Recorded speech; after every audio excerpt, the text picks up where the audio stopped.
Hello, everyone, and welcome to episode 98 of Sold with Updike Pugh. I'm Jeff Updike. I'm Weston Pugh, and we have a great show today. We're going to be talking about two amazing townhomes, that are in Oak Lawn. And then in the second segment, we're going to try to see what's going on in the market and talk about, is it a buyer's or a seller's market? Yeah, it'll be interesting. A lot going on. So since last Wednesday, what has changed? Did you hit 100 miles? No, I haven't hit 100 miles yet. I'll So probably do 70 again this week. So 100, if you're- 100 miles a week's hard to hit. Yeah. So if you're having lunch and listening to us, Jeff rides his bike on Northwood Trails. Is that correct? In the mornings. And 2 weeks ago, he made a comment about trying to hit 100 miles In a week. which seems exhausting to me. But you got a new bike too, didn't you? Well, I took my old bike and put new parts on it. I had an old bike. I'm like 20 years old. That's a road bike, and so I'm kind of refurbishing that because the one that I do most of my riding on is a hybrid bike. It's not a trail bike, but it's not a street bike, so it's still got wider tires and they're kind of thick and knobby. And So it's your new old bike? it's my new old bike that I don't quite have running yet. Yep. I keep telling him that he needs to get the clip-in shoes. And I said, it'll make your upstroke so much better and you'll just go so much faster. Then it'll be 100 easy. So Okay. he is not into it. He is not having any of I that. have seen so many people fall with those, trying to get their foot out of it, and bam, then they fall over into a pole. You know, they say you fall once and then you learn. No, I don't think I need to know that. It's like that in flip-flops. You will not wear flip-flops either. Right. But So- guess what else today is? National Dog Day. International Dog Day. International, even International.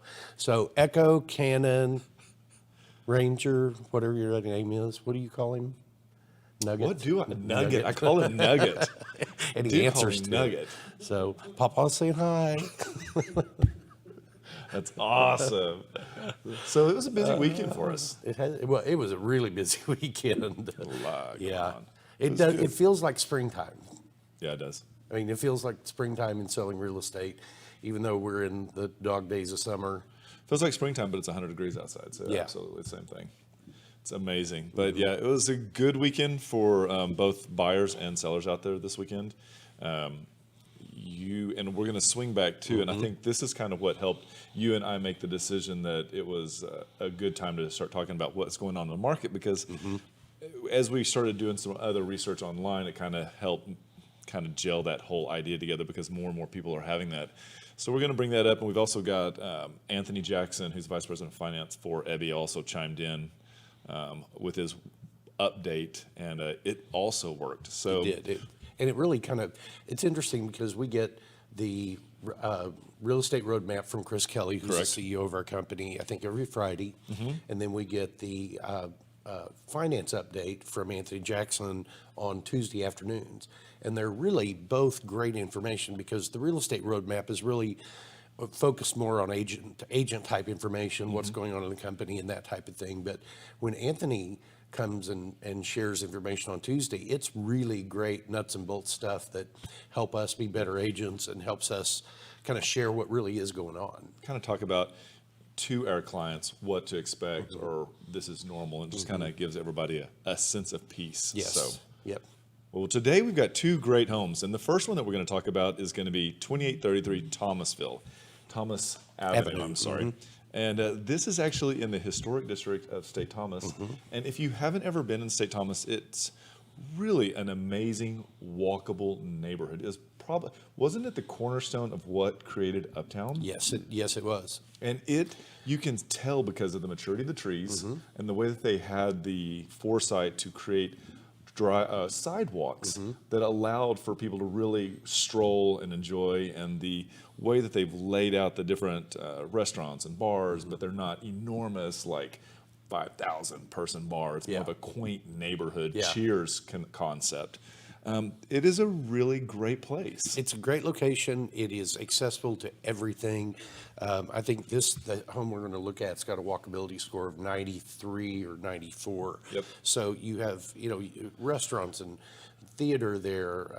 You even have some live theater at the Quadrangle that you used to. We'll have. But really a wonderful, wonderful location. And this one's also walkable distance to the Dallas Art District. So whether you're going to the theater or whether you're going to one of the museums, this is a really amazing spot. It also is a really good commuter spot. So whether you're trying to catch 35, 75, or the toll road, this is a really good way to get up. Or if you're using 30 to go east and west, this is also a really good point to jump off of. So. Yeah, and these were built by Grenadier Development, which did a lot of the luxury development in the St. Thomas area. And you can tell. Yeah, you can It feels tell. like a brownstone. It does. Walking into the complex itself, you feel you just feel the warmth of it. You feel the security of it. You have these great kind of sense of arrival entries. Yeah, and it is gated as well. And this one, what I loved about this one is this was an end unit. End units for me means we get more light, we get more and less neighbors. So this is a great thing. And the other thing that was interesting about this one, because I had never been in this floor plan, is that it has a bedroom down. And the bedroom was a really good size. Walk-in closets. And I think, if I was guessing, these are 10-foot ceilings. And then when you go just a little further down towards, I would say you're walking towards the garage, this is an office. And what separates this unit from the two bedrooms is a full bathroom. So it's a really great use of the space here. And then upstairs is a really amazing living dining combo. And I think we're going to be able to look at it, but it has a really great vaulted ceiling right here. And this is, as you come up onto the second floor, the living area is just wonderful. It is a really nice, big size. You can see there where the vault begins that goes up probably 22 to 25 feet over that dining area. But it just feels like it's done very naturally, and you can see the windows along the top that provide so much extra light to the first or the second floor here. And then this one I think was done really well in that they didn't do that traditional kitchen that's open to the den, that's open to the living room, but it actually opens to the rear and still has some in-kitchen seating at the bar with the which would be informal, but then you've got plenty of room for your normal little kitchen dining room. And I like the fact that they use this as a dining room that still has the fireplace. It is. This fireplace is definitely the surprise on this unit, and it is just a really welcoming. Again, vaulted ceilings as we go upstairs to the second floor. This is the master right here, so the master is separated from the bedrooms on the first floor, and it opens up to the second floor vaulted ceilings, and you're able to look down below. So it has a nice back and forth flow to it that allows really you able to enjoy it all. Yeah, and this has kind of a little walkway as you head back toward the master bath, and this is a really just very luxurious master bath, done super well, lots of detail with the tile work, as you can tell, the double sink and the vanity. Is really a wonderful master suite. And outside the front door, probably about 15 steps away, is this really nice simple pool with a little water feature. I believe it had a hot tub, and it does have a grill. So 2833 Thomas Avenue, it's 3-bedroom, 2.5 bath, 2-car garage, built in 1997, a little over 2,400 square feet, priced at $615, and that is $254.66 per square foot. And we'd like to say thank you to Mark O'Donnell for letting us walk through his home today. Great space. Now, keeping in the same vine, what we're going to do is we're going to jog over towards Whole Foods, off of Lemon. And this is one of the streets. It's Holland, Bowser, and Gilbert are in this little area, and they kind of make up their own small neighborhood just off of Lemon.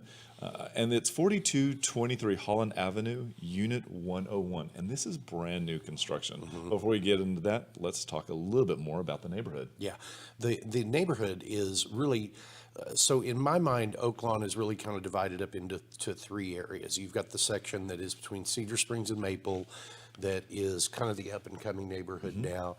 You have the section between Cedar Springs and Lemon Avenue, which has really done very well over the last 10 years or so. And then you have this neighborhood. This neighborhood's going to be the section of Oaklawn that's between Lemon and Highland Park. And this is just a few blocks away from being into Highland Park. So a lot of people feel very secure, very safe in this neighborhood. You've still got that great walkability to restaurants, to the Whole Foods there. There's just everything you need there. I don't think there's even the Baylor Hospital that's down by Mutt's, just in case you wanted to know. Just in case you want to know, this is also, if you need a margarita, Gloria's is just on the corner. Great space. Yes, one of my favorite margaritas in the city. There you have it. So this is brand new construction. We kind of wanted to talk about this one because this is what we're seeing a lot more now, where there's 4 or 5 units on one side, and then there's a driveway and 4 or 5 on the opposite side.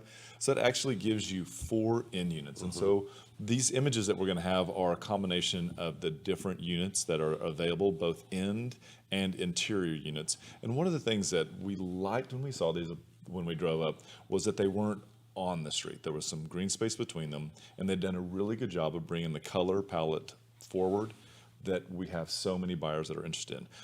That monochromatic palette, white and black and earth tones, is so popular right now, and they've done a great job with the finishes. They really have. And you walk in and you've got a little foyer as you step in that gives you a feel like you're actually walking into a home. And then this is one of the bedrooms that is from the interior unit, and you can see again what they've done is they've done really great spacing here. When we look at these, I always think it's funny, you can look and see it more clearly in the mirror, but they've taken the tile and they've taken it all the way to the ceiling, just something that's a little extra. Yeah, and this is the really big room that is the kitchen, the dining room, and the living room, and they've done a really great job incorporating the bar seating there that everybody wants right now. And you've got to, it's so hard to see it here, but those cabinets are spot on because they've built them in a certain way that I see a lot more designers and higher end properties build. And then they've gone ahead and given you those floating shelves that have become so popular. And I do believe that the appliances throughout this were also KitchenAid.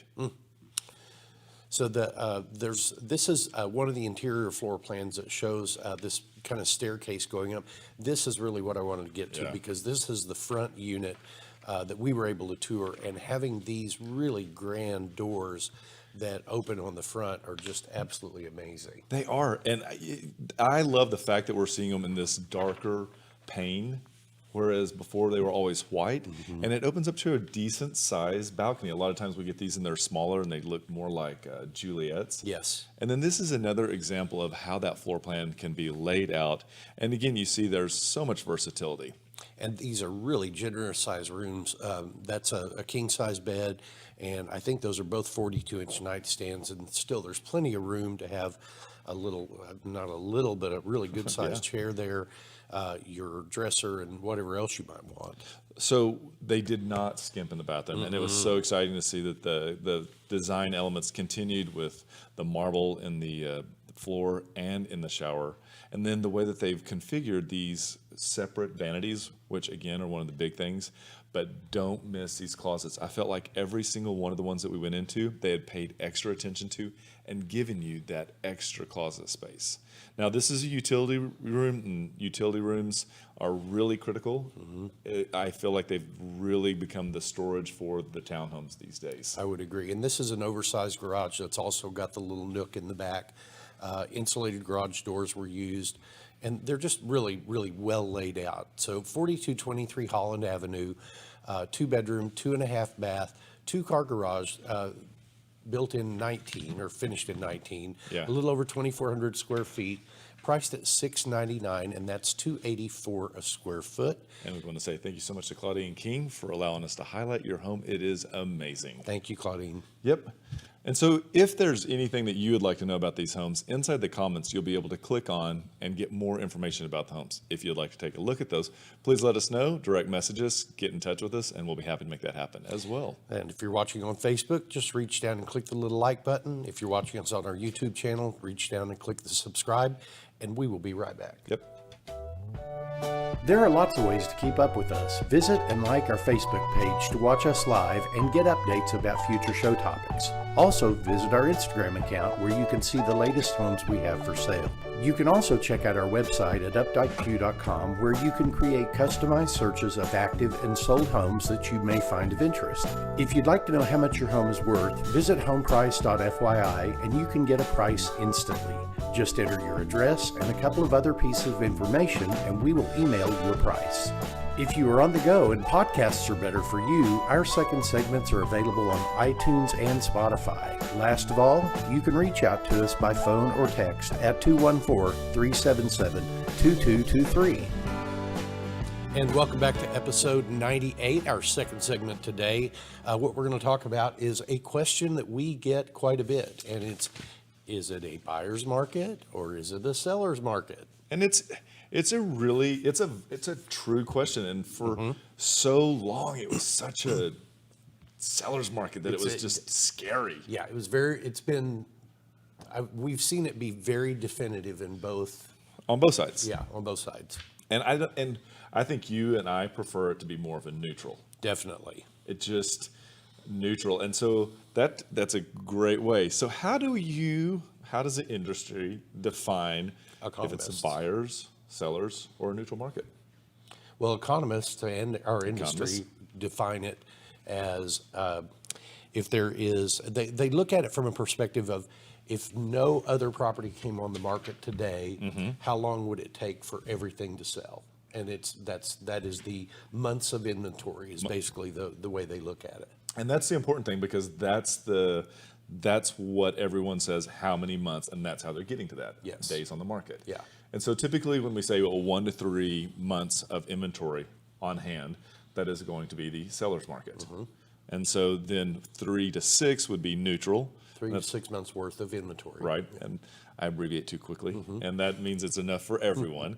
And then 6 months plus would mean that it's a buyer's market. I mean that it's a buyer's market. Yes. Yes, correct. That is correct. That's what I said. So it was interesting because the vice president of finance for Ebby Howday and Berkshire Hathaway Companies, Anthony Jackson, came out and put that in the video that we were talking about earlier in the first 5 minutes. And he kind of went through and looked a little bit deeper and said that we're actually at 1.6 months of inventory on hand right now in North Texas. And that when he looked at the last 15 years, this is the least amount of inventory that we've had on right now. So it's kind of like being fueled by, we were looking for what are the indicators that are fueling this, and we know that COVID has had an impact on us. Definitely. I think it was a couple of different things that just kind of multiplied the problem, because Yes. I think going into this year, we didn't have enough inventory. If you look back Right. let's look back over the last 10 years, let's say. So that would take us back to 2010, and that was really the beginning of the change where we were going from the buyer's market because there was so much inventory then to shifting back to toward a more neutral market. And then and that was also what began to fuel a lot of the price increases that were going on. So we had Right. about 4 years where everything was going up by about 10% per year. Correct. And then it began to slow down over the last couple of years, and we were back down to that about 4 to 5% appreciation. Which is good for everyone. Yes. And then we didn't, because of COVID this year, I feel like we were going to have that very similar type market, but the inventory just did not come on the market in the spring. And then to make things even a little more complicated, interest rates dipped below 4.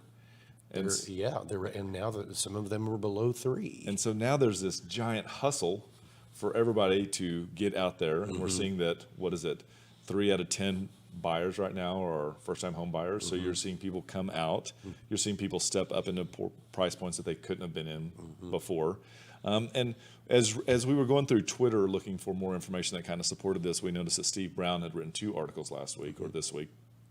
And he was talking about how this has become a real thing. I think it was on August the 20th, he was writing how that North Texas is running out of inventory, and that it is the lowest they've seen, and has fallen by almost 40% from a year ago.